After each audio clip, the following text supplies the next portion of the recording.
ഞങ്ങളുടെ mutual fund investors ഒരുപാട് പേര് ചോദിക്കുന്ന ഒരു ചോദ്യമാണ്. അതായത് നമ്മൾ SIP സ്റ്റാർട്ട് ചെയ്ത് കഴിഞ്ഞാൽ നമ്മൾ എത്ര നാളത്തേക്ക് നമ്മൾ SIP ചെയ്യണം എന്നുള്ളതാണ്. സാധാരണ SIP ചെയ്യുന്നത് നമുക്കൊരു ഇൻസ്റ്റാൾമെൻറ്റ്സ് നമ്മുടെ സിസ്റ്റമാറ്റിക് ഇൻവെസ്റ്റ്മെൻറ്റ് പ്ലാനിൽ SIP എത്ര നാൾ ചെയ്യാൻ പറ്റുന്നത്, അതായത് കപ്പാസിറ്റി അനുസരിച്ച് നിങ്ങൾക്ക് SIPയുടെ ഡ്യൂറേഷൻ നിങ്ങൾക്ക് ചൂസ് ചെയ്യാം.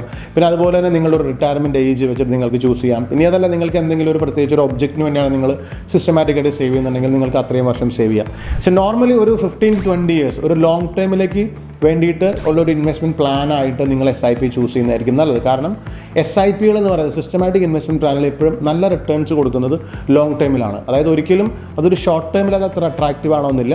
പക്ഷേ ലോങ് ടൈമിലുള്ള മാർക്കറ്റിൻ്റെ അപ്പ് ആൻഡ് ഡൗൺസിൽ ഏറ്റവും നന്നായിട്ട് ഏറ്റവും എഫക്റ്റീവായിട്ട് നിങ്ങൾക്ക് ഇൻവെസ്റ്റ് ചെയ്ത് കഴിഞ്ഞാൽ നല്ല റിട്ടേൺസ് നിങ്ങൾക്ക് ഉണ്ടാക്കാൻ പറ്റുന്ന ഒരു മിനിമം ഒരു ഡ്യൂറേഷൻ എന്ന് പറയുന്നത് ഒരു 15-20% ആണ്.